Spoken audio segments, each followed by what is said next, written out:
Folks, today I'm reviewing Sequitur, which is definitely a tissue box. What is this? A bar of soap? This definitely belongs in your bathroom somewhere. It's weird. This is a word game from Catmint Games. And I'll tell you, before I even go through this, I like this game. I find it to be fun and enjoyable word game. I just think this packaging really weird. But let's get into the game. In this game, each player is going to get a tray. You'll put that tray in front of you, and you're going to be making words over several rounds. You're going to have 5 balls that come in randomly, and then you'll draw 3 more balls one at a time, and you can decide what end to add them on.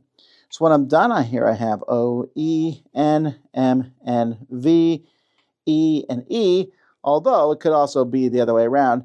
And so I'm trying to make a word in one of the directions. Now, I can't make any word yet, but I am going to be able to play cards. So this card here, let's see, I can move outside. I can move this N all the way over here, and now I can make the word men, M-E-N. The other letters don't really matter. I could also maybe play this card, move by 1. I can move this E here, and now I have the word even. You also can move an outside ball anywhere on the inside. I can discard 3 balls, refilling them, putting them on the outside, or discard any ball, draw 3, and then put 1 anywhere I want. Now, why am I doing all this? That's these goal cards. At the beginning, I might have a secret goal. This is, I need to make a word that's at least 5 letters long. Well, even isn't going to help with that, so maybe I would have played another card, draw through 3 to hope I would get something else. Well, that's not really going to help in that situation. But also, as players are playing the actions, they're going to each be able to draw from these easy, medium, and hard goals, and they can put these goals public. So this would say the word is reversible. Well, there, Eve would work because that's reversible. Or this one here, 5 or more letters. I already seen that one. Or having 2 consonants in a row. That's an easy goal. So there's going to be a certain number of goals out because each player is going to be able to draw them and leave them out or discard them, and each player has a secret goal. Then, starting with the person who has the best word score. By word score, each letter is worth 1 point, but some like this V are worth 3, this M is worth 2, and you can see this X is worth 5. So whoever's the highest word score will say, well, reversible, I have this card, and they can take it. And this card's worth 3 points, and it's really the only way to get points over the course of this game. Then the next highest person picks a card. You keep going till no more cards can be picked.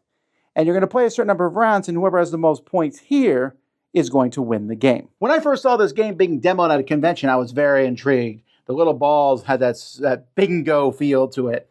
And it really is fun to do that. I know some people might sit there and go, you can't see them right, but you can rotate the balls to see what you want, and you just spin it and they rotate the other way. And there's just something about pushing them and pulling them and manipulating them, which is really entertaining.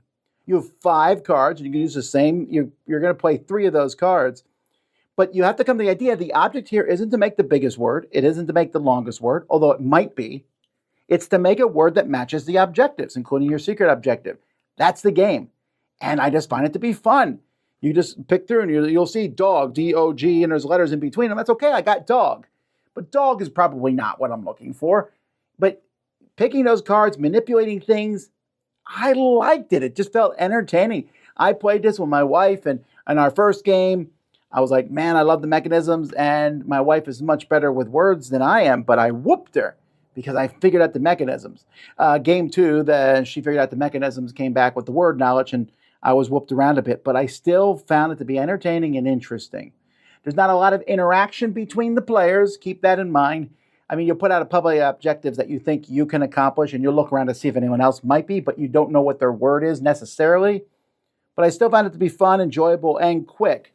So even though, again, I can use this box as a nice doily or something, Sequitur is a really good word game, and I will give this one an 8 out of 10.